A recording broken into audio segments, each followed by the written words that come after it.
mas não corresponde em números àquilo que está falando. É muito mais psicológico do que qualquer outra coisa. Mas então, no ciclismo europeu, né, veio esse empirismo, o ajuste, mas na era do Armstrong, o Armstrong até tem um livro dele que fala disso perfeitamente, né, deixa claro como que ele valorizava. Ele foi um cara que ele começou a visitar as outras equipes, aquela coisa, né, do jogo de amizade, do fair play, mas sempre observando, fulano está com o pé de vela mais estreito, ou do braço mais comprido, o selim dele está mais adiantado, uma mesa mais longa, com a frente mais baixa, e ele começou a tratar isso, ainda de uma maneira um pouco subjetiva, mas com métricas, avaliando do resultado, já com, não sei lá se na época era medidor de potência, se era o cadencímetro, mas a gente sabe que ele transformou também, ele trouxe a cadência mais alta para o ciclismo, antes era tudo muito pesado, inclusive falar disso, né, de cadência, isso é uma aula à parte. Até um parêntese, as pessoas acreditam que um selim alto que elas colocam mais força no pedal. Isso é uma sensação, já que a gente está falando dessa subjetividade, do empirismo, que quando você faz a força que a musculatura, a perna estende e contrai, essa sensação realmente é de fazer muita força.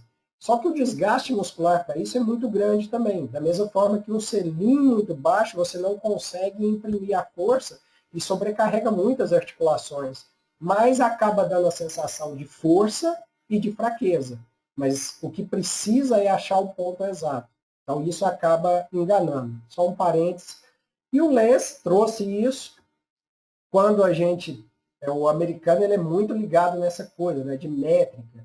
Então vem o Bike Fit acadêmico e o Serota International Cycling Institute é um dos pioneiros nisso, onde começou a medir realmente. Então trouxe uma cientificação para o ciclismo, que foi realmente medir o que melhora, o que não melhora, enquanto que uma coisa é falar eu senti bem, a outra é falar melhorou tantos por cento. Então, esse cara, que é o Roger Lincoln, ele é um dos pioneiros aí de começar, ele desenvolveu vários selinhos anatômicos, até então era tudo muito no padrão europeu, do cara longilíneo, magro, alto, e veio o Andy Pilt, que ele trabalhava com corrida, ele era corredor, e ele teve um acidente, começou a pedalar, e juntamente com isso surgiu os pedais de clipe. E esse pedal de clipe, ele começou a observar que as pessoas, desde que surgiu o pedal de clipe, as pessoas começaram a procurar mais por ele. Ele é do Boulder, me fugiu agora, é o instituto, lá, eu já vou lembrar, daqui a pouco eu falo, lá em Boulder, de pesquisa do esporte, Boulder Center Sports and Medicine. E ele começou a estudar por que às vezes um selim mais alto, mais baixo, se não me engano até o filho do Ed Merck foi consultar com ele, percebeu que tinha uma perna maior que a outra, e aí viu que o pai também tinha aquilo. Então, assim, coincidiu tudo nesse momento e ele começou a escrever sobre, até esse livro é muito bom, começou a escrever sobre bike fit e transformou. Na época, ele tinha esse aluno aqui, que é o Todd é o criador da Retul, então tive a oportunidade de conhecer o Andy, cara fantástico. O Todd é o criador da Retul. Na época ele falava em desenvolver uma máquina. E o Andy falava para ele, cara, não tem como fazer uma máquina de bike fit.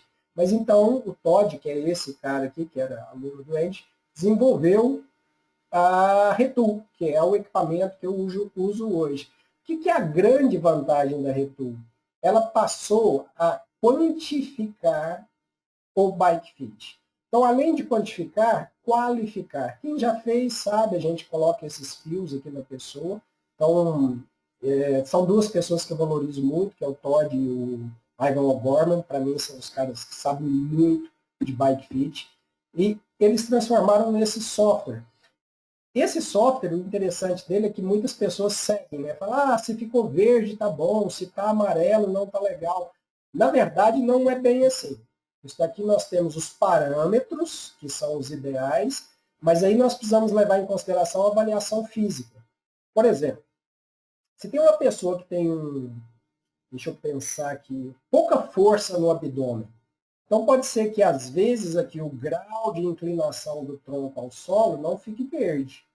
Porque justamente por ele não ter força no abdômen, eu preciso colocar o tronco ao solo dele. Estou falando nisso, de deitar a pessoa sobre a bicicleta. Então tem pessoas que falam, eu queria pedalar com uma mesa negativa, deitado, bem aero. Mas ele não tem um abdômen para sustentar essa posição. Então eu preciso trabalhar ele mais alto. Mas minha mão formiga. Aí eu vou ver, ele está muito deitado sobre o bidão e não tem um abdômen para sustentar essa posição. Outro parênteses. Aí vem lá o Nino e se torna campeão mundial com a mesa negativa. O que acontece? O mundo quer colocar uma mesa negativa porque acredita que colocando uma mesa negativa vai pedalar igual o Nino. Não vai. Então, aquela mesa foi colocada para ele não é por acaso. Então, foi avaliado e é a melhor posição para ele. Então, eu recebo muitas pessoas também de mountain bike. Eu queria pedalar mais aero. Aero onde na mountain bike? A mountain bike, a aerodinâmica influencia muito pouco. Então, são preocupações que vêm de um senso comum, e a gente lê muito isso na internet, que às vezes não faz muito sentido. Então, é interessante a gente prestar atenção nisso e de, às vezes, não ir por um lado que não faz muito sentido. Esse é um software, né? Então, esse bonequinho, quem já fez ver, ele vai pedalando, você vai vendo seu movimento com os pontos que são marcados. Isso aqui é a posição do joelho, tem um outro traço que está aqui do lado, que a gente não consegue ver também, que é a avaliação do joelho, e essas métricas que a gente vai avaliando. Agora, isso daqui não é nada, não tem utilidade nenhuma se não tiver uma avaliação física bem feita. Então, até vou falar um pouco disso. O bike fit, ele é uma profissão da área de saúde. Então, até um dos questionamentos que eu tive num dos cursos é que, eu ajusto a bicicleta. Não, não é. Você ajusta a bicicleta e o corpo se comporta em cima. Qualquer alteração que você faz, você está afetando o corpo. E daí vem as lesões. Então, precisa ser muito responsável para fazer isso. O que acontece hoje? Teve um Big Bang do Bike Fit. Então, o Bike Fit surgiu como negócio. Para quem está aí já há algum tempo, né, no mercado, sabe que o Pilates, por exemplo, o Pilates ele surgiu, está todo mundo me ouvindo? Eu não estou vendo ninguém? Estou ouvindo. Beleza. Sim, tranquilo. Qualquer coisa Tá, okay. Me avisa, se eu continuar errado aqui, me liga, mas não deixa ter falha não. Mas então o que acontece? Quem está aí no mercado já, que pedala há algum tempo, sabe que o Pilates é uma ciência fantástica.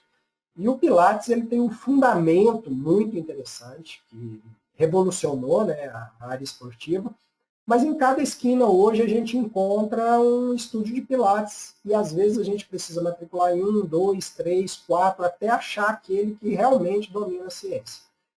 Quando o Bike Fit passou a ter um software, ter um aparelho, as grandes escolas começaram a ser compradas. Então a gente tem, por exemplo, a Retu foi comprada pela Specialized, a Guru, que é essa daqui, foi comprada pela Cannondale, a Trek incorporou uma outra escola e se transformou na Trek Precision Fit, a Slow Twitch é uma grande escola, a Bike Fitting foi comprada pela Shimano. Tem várias outras escolas hoje que eu poderia falar para vocês aqui, com metodologias diferentes ou semelhantes, mas veio um boom de bike fit. É que nem hoje fala assim, minha empresa respeita a ecologia. O que é ecologia? Não sei, é legal falar, né, que respeita a ecologia, as pessoas gostam de não ser biodegradável. Então, quando fala, eu trabalho com bike fit, eu ofereço bike fit, agrega. Mas a gente precisa tomar um cuidado do que é ciência e do que é mercado. Isso é inevitável. Isso é em qualquer área, a gente não pode nem ficar chateado. Isso aí é o que acontece em qualquer área, em qualquer profissão, e vai popularizando. A minha única preocupação é de não deixar cair em descrédito e falar, eu fiz um bike fit e não resolveu. Não, mas com quem você fez, qual metodologia, formou onde, qual que é a experiência. Então, isso aí realmente eu tenho uma preocupação para não banalizar. E tenho vários outros amigos que trabalham com isso no Brasil que compartilham desse pensamento. Então, só para sintonizar vocês,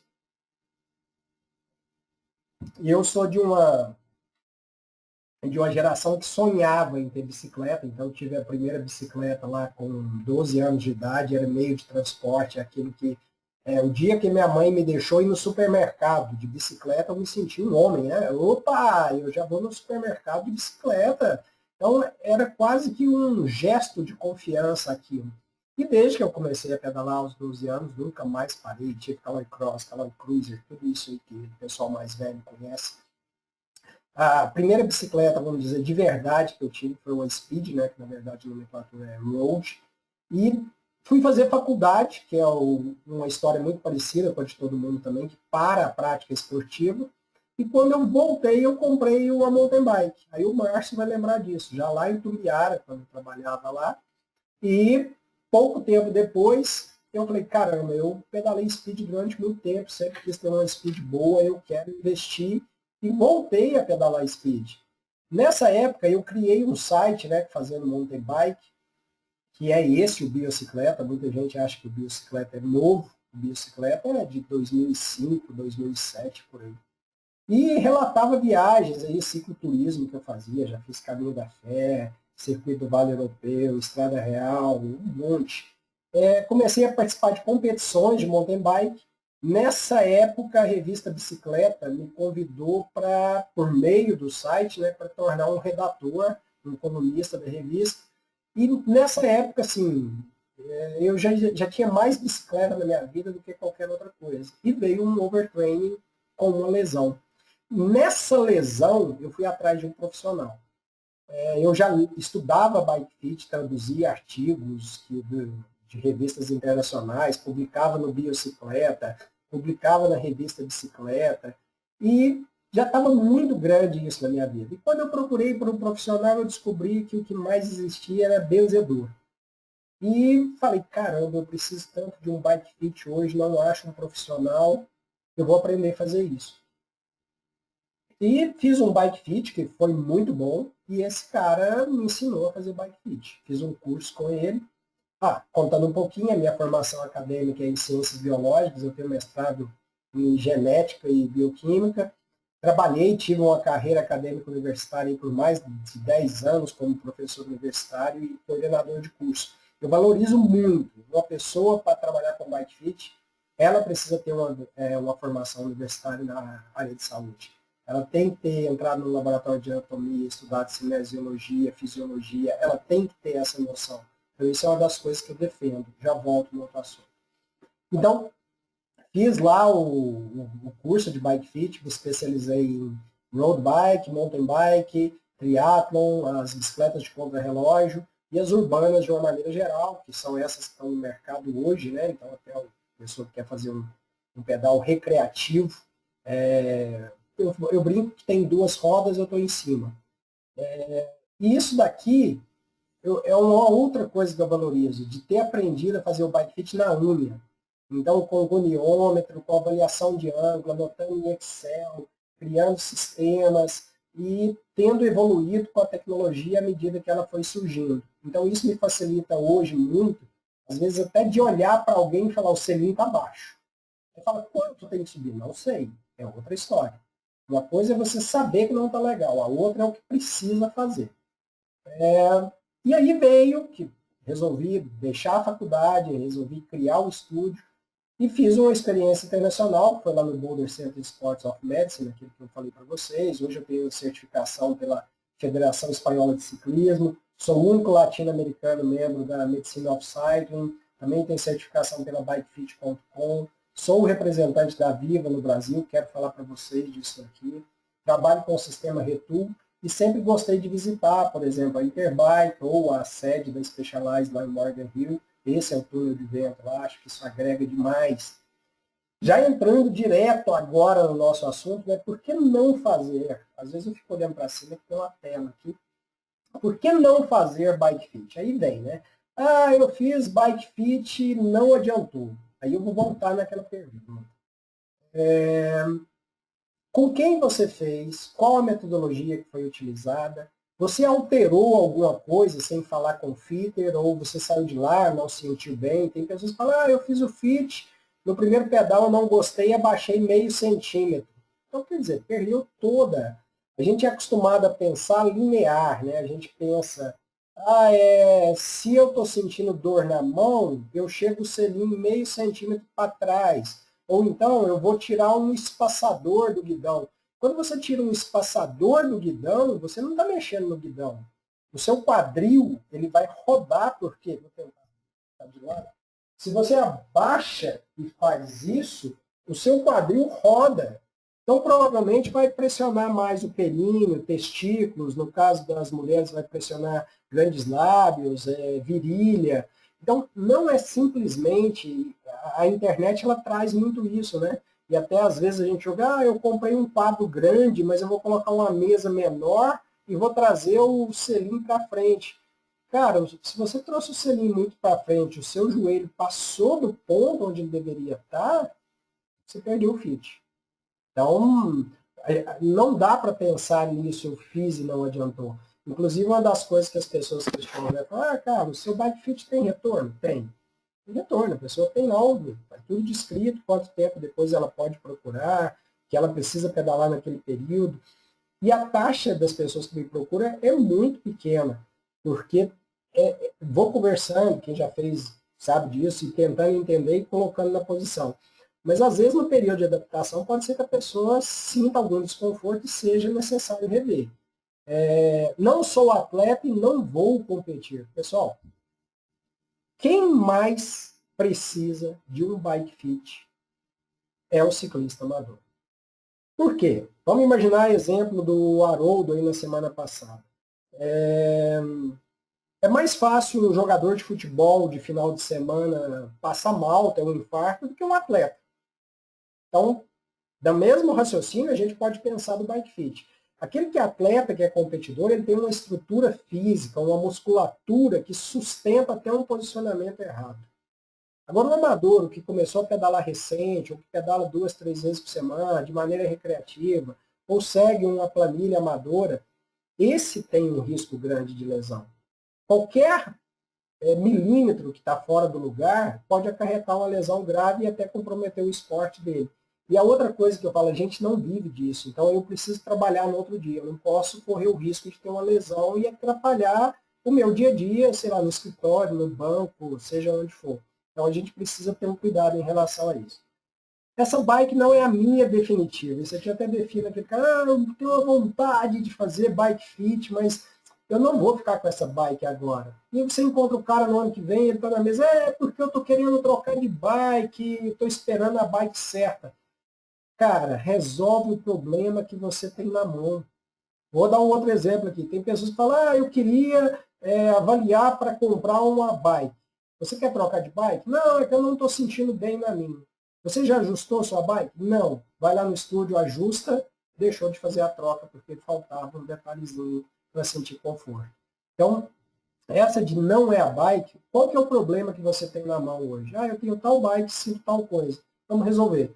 Na avaliação, se detectar, olha, você precisa de uma maior ou menor, vai lá e faz a compra certa. Então, espera a notícia primeiro, não fica antecipando, não. Bobagem, pedalo há anos e não sinto nada. O fato de não sentir nada não quer dizer que está no lugar certo. Isso é uma coisa importante para a gente saber. É só entrar na internet, o Google tem, né? Eu vi na tabela. Eu costumo fazer uma brincadeira disso aqui, que é o seguinte. Pessoal, se tutorial desse certo, se tabela desse certo, se aplicativo desse certo, eu não teria cliente. Porque estaria resolvendo o problema de todo mundo. Não existiria estúdios bike fit. Então, a internet, ela na verdade, ela traz aí quando reproduz uma coisa por várias vezes, isso acaba tornando uma verdade, né? Ou mesmo, daqui a pouco eu vou falar de cavalo e altura. Não é referência para comprar um quadro. Então, isso aí é a mesma coisa que medir o pescoço para comprar uma calça, ou medir o antebraço para comprar o calçado. Ou então eu te falo, eu tenho 1,68 m.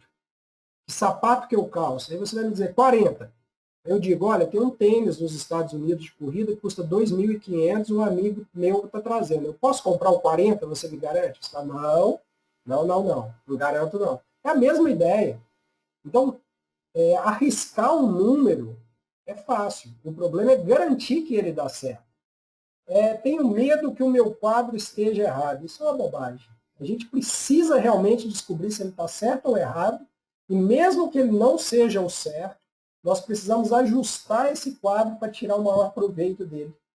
Essa foto aqui é real. Talvez eu tenha até processo por causa disso. Mas é um cara fazendo bike fit, eu imagino a situação. É só pedalar que o corpo acostuma. Realmente, o corpo acostuma até com o que é errado. Mas quando a lesão vem, o preço é alto. Então, eu tive uma lesão no joelho antes de trabalhar com bike fit. Não é nada agradável.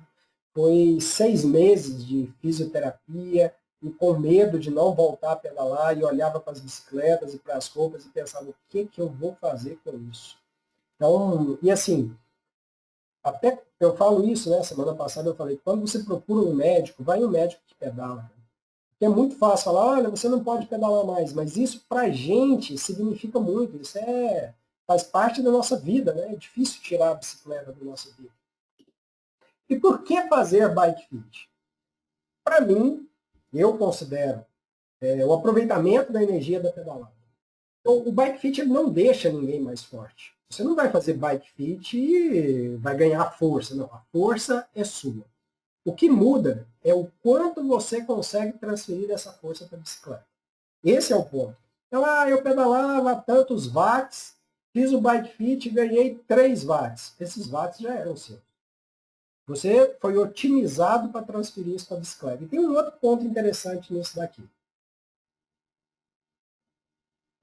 A maioria das pessoas buscam, principalmente competidor, o watt perdido. Né? Eu quero ganhar wattagem.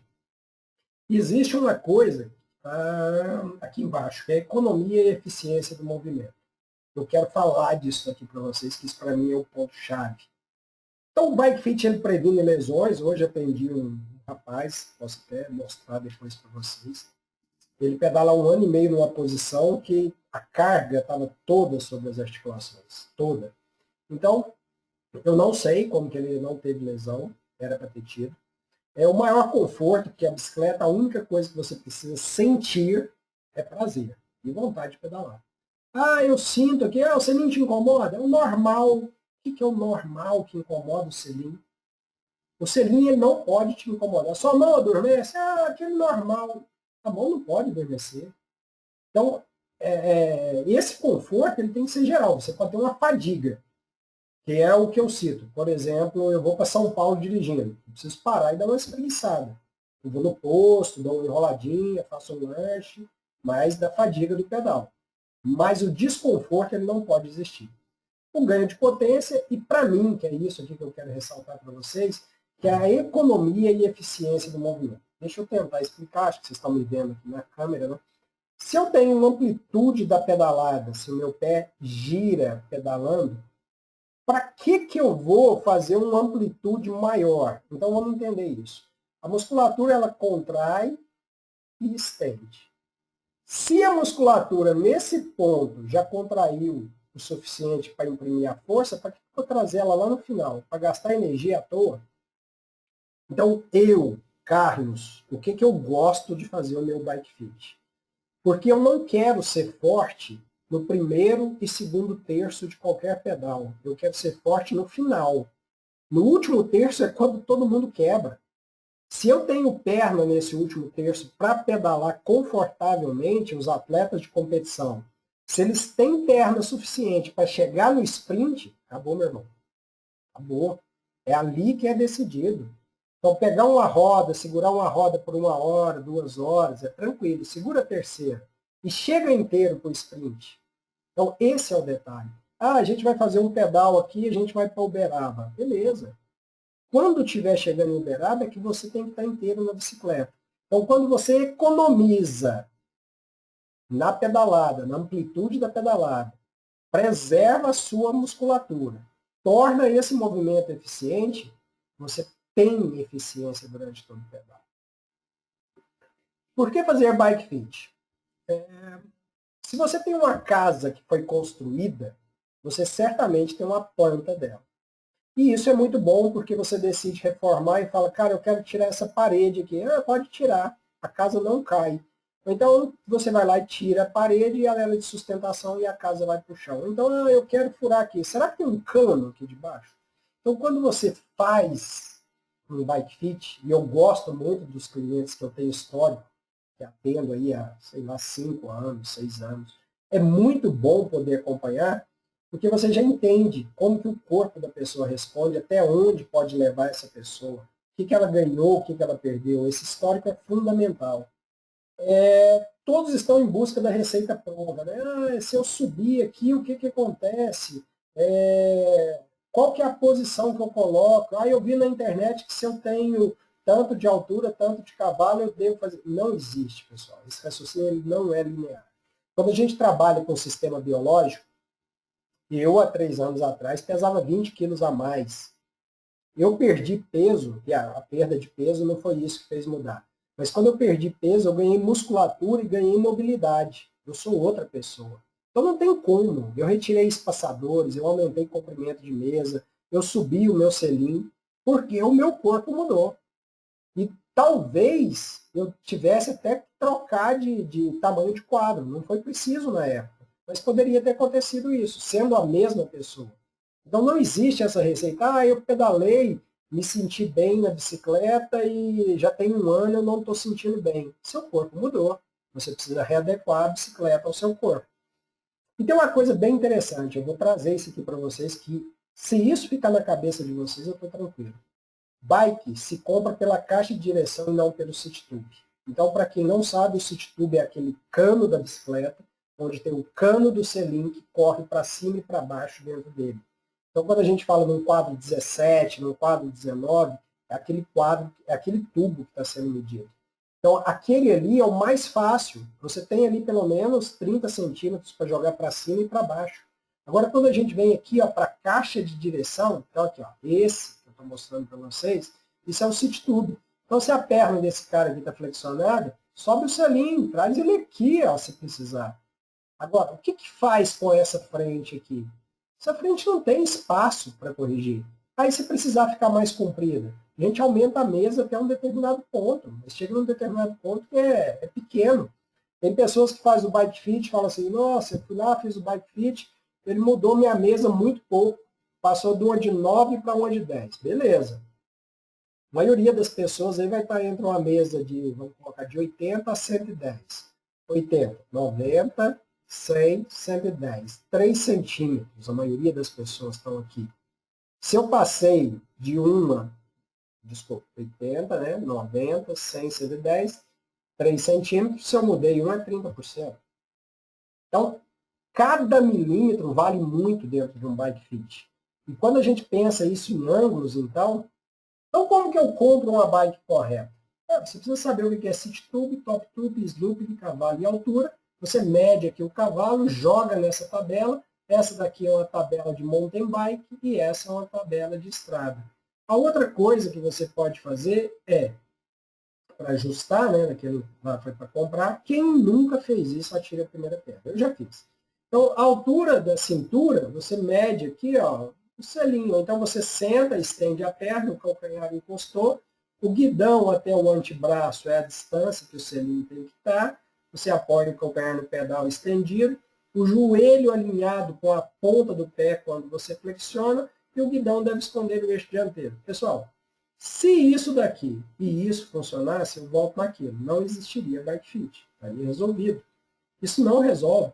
Isso daqui é a mesma coisa que eu vou comer semente de romã para eu ter saúde. Ter prosperidade, para ser um ano bom. Ninguém comeu semente de romã na virada do ano passado. Não é possível. O Covid está aí, gente.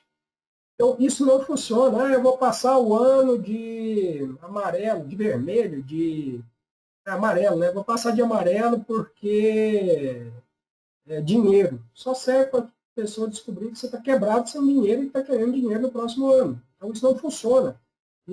Isso é benzição. Então, você colocar o calcanhar aqui e estender a perna, quando você voltar, vai estar levemente flexionado. Mas quem garante que o selim para trás e para frente ele está no lugar certo? Você fala, eu vou fazer essa regra aqui então, de colocar o joelho alinhado com o eixo do pedal. Ah, tá bom, você vai fazer isso daqui, mas o seu joelho abre quando você pedala ou ele pedala retinho? Então, são várias variáveis ao mesmo tempo. Como você ajustou sua bike? Pode ser por um bike fit caseiro, um tutorial, um bike fit online, vi um blogueiro falando, vi um tutorial, li uma tabela, um lojista me falou, e aqui eu quero sair em defesa dos lojistas, que muita gente critica, né? Fala, o fulano lá que posicionou. Gente, o que o lojista sabe é o que a marca que vende ensinou para ele, ele não faz aquilo de maldade. Ele faz porque é alguém que ensinou e é alguém que ele confia. Então, ele está fazendo o melhor que ele tem para te oferecer. Mas não é a área dele. É a mesma coisa que você pedir para eu dar uma revisão da bicicleta. Eu dou a revisão na minha, mas eu não tenho capacitação para sair consertando a bicicleta dos outros. Então, eu posso até te ajudar, mas não é a minha área, né, de mecânica. Então, um amigo experiente, um amigo competidor, isso daqui é achismo. Isso não funciona.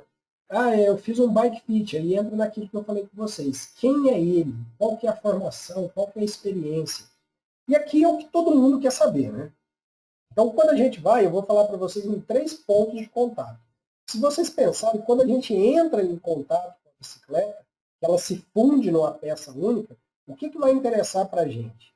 O selim, a manopla, né, no caso o guidão, e os pedais. O mais importante, o principal, é o principal ponto de contato, que é o selim, onde vai de 60% a 65% do peso do atleta, está ali. Está sobre o selim, é onde você acomoda. A pessoa precisa estar sentada, esse é o fato. Então, chegou no meu estúdio, eu não gosto de ligar aparelho, eu gosto de ver a pessoa pedalar, entender, tirar todas as informações que eu preciso, fazer a avaliação física, cruzo isso tudo na minha cabeça, crio um modelo e testo ele com os números. Quando esses números são testados, eles podem aprovar ou desaprovar as hipóteses que eu criei mentalmente e eu ajusto em função disso. Mas a primeira coisa que eu penso, eu preciso sentar esse atleta na bicicleta. Ele não pode estar com pressão no períneo, ele não pode estar raspando a virilha, ele não pode estar com muita pressão na lombar, os isquios não podem estar sobrecarregados. E quando a gente olha na internet, é simplesmente sentar numa almofada, medir a largura, e ali define a largura do selim, coloca e acabou. Para vocês terem uma ideia, aqui nós temos 2 modelos de selim. Um selim em T, o outro em V. Então, se vocês olharem, um parece um T, o outro parece um V. Esse é do bico, vocês vão observar que ele começa com uma largura e vai aumentando proporcionalmente, e esse daqui ele já tem ele é mais acentuado, né, do bico para onde apoia os isquios, então ele começa fino e fica largo de uma vez. Então eu poderia mostrar aqui também, que dá um capítulo à parte a gente falar de selim, mas existe diferentes formatos. Então uma das preocupações é a largura, a outra é o formato, a outra é o comprimento, e como a pessoa se comporta em cima dele. Para isso, eu preciso saber o grau de mobilidade. Tem pessoas que, quando seguram o guidão, elas não têm mobilidade no quadril e elas fazem isso. Tem pessoas que fazem isso. E tem pessoas que giram o quadril totalmente. Para cada um é um modelo de selim, é um posicionamento. Já tentaram criar fórmula para isso, não deu certo. E existe muito também um problema que é recorrente agora, que é o do quadril rodado. Eu vejo muitas pessoas corrigindo o tamanho de perna, colocando calça em sapatilha, quando o problema é postural. É muito mais de você sentar errado durante o dia, usar computador, dirigir, coisas do tipo, do que realmente ter uma perna maior que a outra. E outra coisa, se você tem uma perna maior que a outra, como o seu corpo comporta? Será que realmente é preciso corrigir isso? Então, outra coisa que eu vejo, uso de palmilha. Vamos pegar o exemplo do corredor. O cara corre a vida inteira e ele tem uma pisada pronada. Aí, de repente, você vai lá e coloca uma palmilha e corrige. O corpo dele não está adaptado com aquilo. Então, existe um risco de gerar uma lesão com essa correção. Quando precisa ser corrigido, é um trabalho gradativo, não é simplesmente colocar ali um calço ou uma palmilha e pedalar, não. Isso é perigoso também, então tem que ser bem estudado isso. O pé de vela, que ninguém dá valor, né? Mas o pé de vela ele influencia muito no selim. Vamos pegar, por exemplo, uma pessoa que usaria um pé de vela 170. Acho que até coloquei uma imagem aqui. Ó. Então, usaria um pé de vela, o pé de vela é isso daqui, então ele usaria um pé de vela 170. Quando ele passa para um pé de vela 175, o pé dele nesse ponto vai estar mais alto. Se o pé dele está mais alto, esse joelho vai subir mais alto.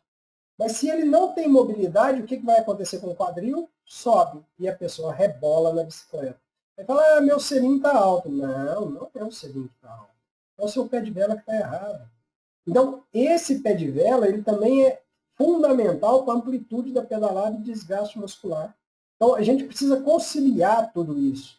Hoje, isso daqui é do início de carreira, mas quando eu olho para isso daqui, ó, o software me dá tudo isso. Mas eu tinha que construir isso. Então, a leitura, quando eu olho para o software, na verdade, eu vejo os números, eu estou enxergando tudo isso daqui. Do pé de vela ainda, a gente ainda pode usar no pedal.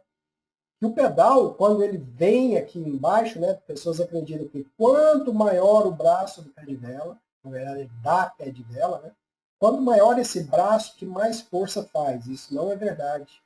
Isso, tanto que os triatletas hoje, tem triatleta aí de 1,80 m quase, usando pé de vela 165, 170. Então, o tamanho do braço do pé de vela é fundamental. Eu uso um 170. Talvez vai surgir essa pergunta lá no final. Então, o pedal tem uma regulagem toda especial para ele, que não é só também localizar ali a joanete e colocar o taco de baixo. Nós precisamos posicionar o taco pensando no tipo de pisada, se é supinada, se é pronada, se é neutra, entender como que é isso dinâmico, porque às vezes você pode parar e o seu pé está pronado, mas quando você caminha, ele comporta de outro jeito. Quando você pedala, de um jeito totalmente diferente. Uma coisa é certa, nós não fomos feitos para pedalar, nós fomos feitos para caminhar. Então, quando coloca na bicicleta, tudo isso tem que ser levado em consideração. As deformidades do joelho, se é varo, se é valgo. Então, isso aqui é legal falar. Vou até tomar uma água para falar isso. Às vezes eu ouço assim, porque eu estou pedalando e meus amigos ficam mandando eu fechar a perna. Mas será que fechar a perna, no seu caso, é a sua melhor opção? Será que é simplesmente uma falta de consciência corporal ou a sua morfologia é isso? Você, quando anda, você abre a perna, você tem espaço físico para acomodar a perna aqui dentro? Como que está a sua mobilidade? Sua mobilidade permite essa perna ficar bem paralela ao quadro? Então a gente precisa pensar nisso tudo. A sua circunferência abdominal permite isso? Então tem várias variáveis. E o pé de vela é uma das coisas que pode ser corrigida para que isso seja resolvido. Um artigo que eu escrevi, ele chama Para pedalar é preciso segurar o guidão, onde eu falava dos comprimentos de mesa. E surgiu muito comentário irônico, sem as pessoas terem pelo menos dizendo, que legal, não sabia, nossa, tem então. Mas o guidão, ele é para dirigir, ele não é para depositar força aqui em cima. Então, se 65% do peso, vamos colocar lá 60%, está sobre o selim, esses outros 40%, eles têm que estar distribuídos entre a mão e o pé. E o pé é menos ainda, porque o pé precisa fazer força. Então, se a gente tivesse aqui presencial, eu poderia explicar isso para vocês, mostrando aqui, que seria bem legal. Mas esse braço, ele tem que estar relaxado para você dirigir bem. Até eu brinco, é uma das coisas que faz a gente diferenciar o ciclista do roia, né? Quando está muito tenso, ele não consegue nem fazer a curva direito, passa reto na curva. Então, para isso, entra a mobilidade do quadril, fortalecimento abdominal, fortalecimento lombar, o formato e largura do guidão, bem como o recuo do guidão. Então, também são várias variáveis que a gente precisa avaliar dentro disso aqui. Eu não estou entrando em detalhes, que eu sei que vocês estão despejando pergunta em relação a isso que eu estou falando, e eu respondo para vocês no final. O quadro, o que é o quadro? O quadro é o que fez o meio de campo entre essas três partes, o guidão, o selim e o pedal. Então ele vai colocar esses três pontos em harmonia. Eu tenho aqui no fundo um quadro, né, com a geometria. Quadro é a peça que coloca os seus pontos de contato no lugar certo. E geometria é a distribuição das medidas dentro daquela marca, modelo e ano. Legal isso. Se você tem um quadro de 17, o que isso significa para mim? Vou te dar um exemplo. Eu moro na casa 305. que isso significa para você? Nada. Eu preciso te dar o nome da rua. Aí eu te dou o nome da rua. Aí você já sabe chegar na minha casa. A marca, o modelo e o ano seria rua, bairro, cidade e estado. E o número do quadro é o número da casa. Só isso. Eu sei que o meu quadro é um Cervelo, tamanho 51, modelo R3. Então eu sei que aquele quadro tem aquela geometria. Isso quer dizer que o R3 da Cervelo desse ano é igual? Não. Então, se eu quiser saber, eu tenho que entrar no site com esse endereço e comparar para saber se é igual ou se é diferente. E as marcas procuram modificar isso a todo ano para ter novidade. A gente viu ontem o lançamento aí, mundial, no mesmo horário, de uma marca de bicicleta, não vou fazer propaganda, todo mundo sabe. E eles, o mesmo marca, modelo, ano diferente, anunciando como uma nova bicicleta. E eles mudaram completamente a geometria dela. Então, isso tem que ser, isso não pode sair da nossa cabeça. Ah, eu pedalava outra, tamanho 17, eu vou comprar uma 17 agora? Não sei, eu preciso te avaliar.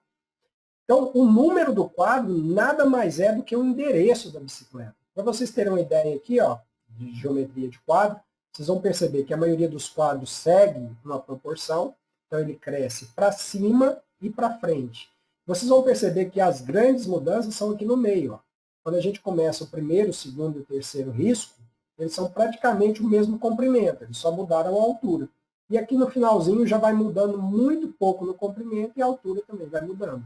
Então, não existe essa coisa de padronizado. Ah, eu pedalo tal número, é tal número que eu uso. Isso daqui eu vou passar só para vocês terem uma ideia, mas de um estudo que foi feito das geometrias de bicicleta, que as bicicletas geralmente são distribuídas em altas e curtas e baixas e compridas. A gente ouve muito, uma bicicleta 17 alongada, uma bicicleta 17 encurtada. Não existe isso. Então, isso daí, assim, alguma coisa para ficar cômodo, mas isso não existe. A outra coisa, vocês acham que isso tudo aqui ó, se resume a cavalo e altura? Então, para que teria tantas informações dentro de uma geometria, se fosse tão simples? O processo é bem mais complexo. Pessoal, uma bicicleta hoje ela custa uma fortuna. E não é por acaso. Tudo nisso tem um porquê.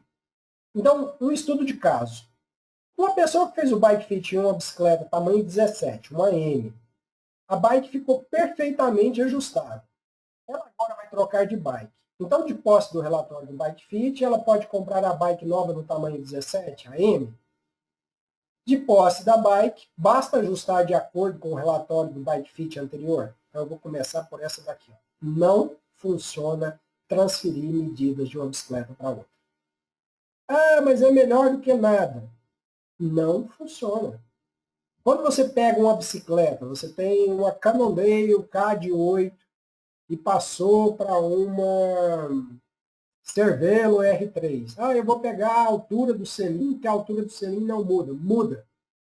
Muda sim. Muda porque se a caixa de direção estiver mais distante, mais baixa, vai mudar a altura do selim. Vai mudar o avanço e recuo do selim. Então, a mesa vai ter que ser de outro tamanho. Então, não dá certo pegar um relatório e colocar em outra bike. Não é para vender bike fit. Isso aí eu te falo com honestidade. Não é para você ter que voltar e fazer bike fit. Não funciona. Então, a pessoa vai trocar de bike, de posse de um relatório, ela pedalava 17, ela pode comprar 17. Aí eu montei uma coisinha bacana aqui que eu quero que vocês entendam. Quando a gente fala no tamanho da bike, geralmente é o tamanho do City Tour. Essas duas bikes têm o mesmo tamanho de City Tour. Então, vamos colocar aqui, duas bikes tamanho M. A pessoa que pedalava essa bike, e eu vou te falar, elas têm o mesmo tamanho de Top Tube também, mudou só o ângulo. Esse desenho é hipotético, tá? É só para vocês entenderem. Então, quando ela sai dessa bicicleta e vai para essa, ela vai se sentir bem? Não vai. Para ela estar no mesmo lugar, ela vai ter que encher isso daqui de espaçador e aquelas girafas que a gente vê aí na rua. Ou então o contrário, o cara pedalava nessa e era super competitivo e passou para essa de tamanho 17 também, aí ele colocou uma mesa negativa e ainda não sente bem. Mas olha a distância que estava. Então, se a gente observar aqui, ó, é nítido a diferença. Então, mesmo com o City Tube, que está aqui, né, em vermelho, representado nessa linha, quando a gente compara a altura da caixa de direção, é completamente diferente. Agora, fazendo aqui um outro, né, experimento. Essa bicicleta aqui é uma S, essa é uma M, com o mesmo tamanho de top tube. A pessoa está no mesmo lugar. Então, o que mudou dessa para essa? A quantidade de canote para fora. Então, repetindo, isso é hipotético. Estou simulando aqui para vocês entenderem o que está no mercado numa proporção grande, né, para vocês conseguirem entender. Mas o que acontece é isso, ó, o tamanho do City Tube mudou, mas o quadro é praticamente o mesmo. Então, quando a gente faz, claro que isso aqui vai ter uma diferença no alcance, na caixa de direção, a gente acaba compensando com o tamanho da mesa, mas a pessoa vai pedalar dois quadros de tamanho diferente na mesma posição. O que me interessa enquanto fitter? A sua posição. A sua posição na bike é o que me interessa. Ah, mas eu gosto muito de pedalar no single track e esse City Tube mais curto me dá agilidade. Ok, você pode pedalar ele. Ele vai te dar o mesmo ajuste. Mas tem quadros que não permitem isso. Eu quero comprar uma bicicleta, então. O que eu preciso fazer? Primeira coisa, engravida da ideia. Fica pensando que você quer comprar uma bicicleta, conversa, conta para as pessoas, defina quanto está disposto, que ficou errado, né, investir. Faça uma pesquisa de mercado e selecione as bikes em potencial. De posse disso, você agenda um Discover. Essa bicicleta aqui. Essa bicicleta, essas geometrias eu consigo colocar nessa bicicleta, qualquer geometria do mercado. E você pedala antes da compra a bicicleta nesse simulador. E eu vou te dizer qual tamanho, marca, modelo, ano. Aliás, eu gosto de testar as bicicletas. Você chega para mim e fala, Carlos, eu tenho essas 3 possibilidades de compra. Para que você me falar, eu vou sair daqui agora e comprar. Eu testo as 3 e te falo, compra tal bicicleta, com tal tamanho de pé de vela, com tal selinho, tal tamanho de mesa, tal guidão. Você vai lá e compra a bicicleta. Então esse é o melhor caminho. É muito importante, né, depois de ter escolhido a bicicleta, agendar e fazer o ajuste da sua bicicleta. Então você ajusta ela ao seu corpo. E daí em diante, quando te perguntar o que você sente, fala que sente felicidade, sente prazer. E tem uma outra coisa ali que eu quero mostrar para vocês terem uma ideia. Né? Esse é um sistema que eu uso também. Até no final eu posso mostrar aqui para vocês, eu estou com ele aqui do meu lado. Eu represento essa marca, um cara me ligou um dia e falou, eu quero comprar aquela almofadinha. Essa almofadinha aqui. Quando a gente avalia isso, ó, a pessoa pedalou, então nós vamos ter aqui, vocês vão ver o gráfico aqui, ó, o quanto de pressão, nós temos o vermelho ali, a pressão do lado direito, o verde, a pressão, desculpa, o vermelho do lado esquerdo, o verde do lado direito, e o amarelo, a pressão no bico do selim. Você pode até não estar entendendo isso que eu estou te falando agora, mas quando a gente vem para cá dá para ver certinho. A pessoa quando pedala, a pressão dela está toda do lado esquerdo e no bico do selim.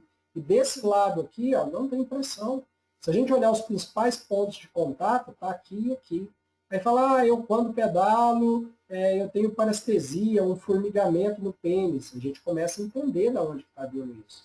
Agora, por que isso está acontecendo? Por que essa pressão está nesse lugar?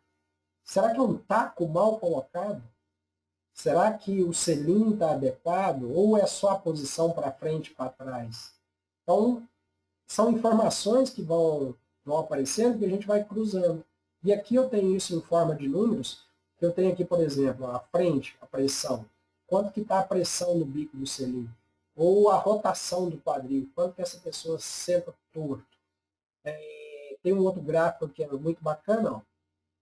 A pressão do lado esquerdo, a pressão do lado direito e a pressão no bico do selim. Esse desenho aqui ele é fantástico, porque quando está no estúdio, deixa eu ver se está o vídeo aqui, eu posso te mostrar ele. Ó, ele vai rodar. Acho que vai ficar lento aí para vocês assistirem, né, pela transmissão. Mas você vê, ó, a pessoa está com a perna baixa, a perna alta. Se você olhar no gráfico do lado, você vai perceber aonde está a pressão. Então, nesse momento, eu tenho informações para cruzar e entender aonde que está o problema da pessoa e resolver. E tem esse mapa aqui 3D, que para mim é fantástico, eu vou tentar rodar aí para vocês verem. Então, você está vendo aqui por cima a pressão que está tendo no selim. Então, é uma topografia. E isso daqui é uma ferramenta fantástica quando cruzada com outras para poder ajustar a pessoa na bike. Tinha um outro aqui também que eu tinha separado, que eu posso tentar. Aí eu fechei ele aqui. Eu posso abrir e mostrar para vocês, que é bem interessante. Deixa eu ver se ele está fácil aqui. Tá aqui. Eu vou abrir o software aqui e mostro para vocês, que é um antes e depois. Esse eu fiz hoje, até pedi para exibir, e também não vou mostrar o rosto da pessoa, mas vocês vão entender direitinho como que um detalhe, né? E esse caso aqui assim, me chamou a atenção, estava bem recente, né? Foi de hoje, fácil para exemplificar. Deixa eu só colocar ele maior, que eu vou projetar ele para vocês.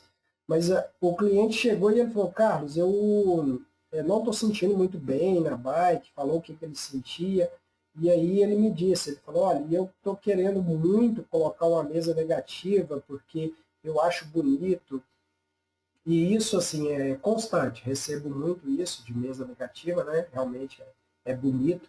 Então ele chegou, logo que ele pedalou, eu já falei para ele, falei: cara, você está sem sustentação na bicicleta, a gente pode ver aqui, ó, o pé dele está numa angulação que não está transferindo força com eficiência, um selim baixo, uma grande pressão na lombar. Aqui, eu ainda relatei para ele, falei: parece que tem uma pedra aqui sobre o seu pescoço, a cabeça caída, pressão sobre as mãos. Ele ainda brincou, falou: mas você está vendo isso tudo aonde? Eu falei: não, eu ainda estou vendo com o olho. Daqui a pouquinho nós vamos medir isso daí e eu vou conseguir te passar mais informações. Então, isso é o que a gente consegue supor. Mas aí eu fiz a avaliação dele, fiz pequenas modificações, considerando o que pode ser feito numa bicicleta, mas ele transformou nisso daqui. Aí você pode dizer: ah, mas foi muito pouco. Aí eu quero te mostrar algumas coisas. Então, mostrar, por exemplo, aqui, ó, a cabeça dele para onde veio. Vamos ver onde estava? Então mudou isso. E foi uma modificação pequena na bicicleta. Então, quando você observa, olha só, que a cabeça dele sobe. Aqui eu tive que, né, embaçar o rosto dele, mas a gente observa que o queixo ganha distância do braço. Ele não tinha o movimento de levantar e abaixar a cabeça. A pressão que estava sobre a mão, hoje ele precisa fortalecer o abdômen para relaxar mais. A perna estendeu e o pé posicionou. Outra coisa que a gente pode observar aqui, ó, eu cheguei, isso é muito legal, eu cheguei o selim dele para frente, e se a gente observar aqui no antes e depois, vocês vão perceber que a mudança foi mínima no glúteo dele. O que significa? Ele sentou. A gente pode observar aqui também, vou trazer para cá agora para vocês verem, vou fazer um X sobre o manete dele. Então, movimentou para cima. Então, são detalhes que fazem uma diferença gigante na bicicleta. Pessoal, deixa eu ver aqui, mas ok. O que eu tinha preparado para vocês é isso. Na verdade, se eu soubesse que ia ter tanta gente que não é cliente meu, eu teria dado uma abordagem um pouco mais, né, de dúvida, dica e etc. Mas quando eu percebi, já estava pronto. Acho que é uma visão também que vale a pena passar para vocês, para a gente entender um pouco disso. Vocês estão me vendo? Cadê todo mundo? Sim.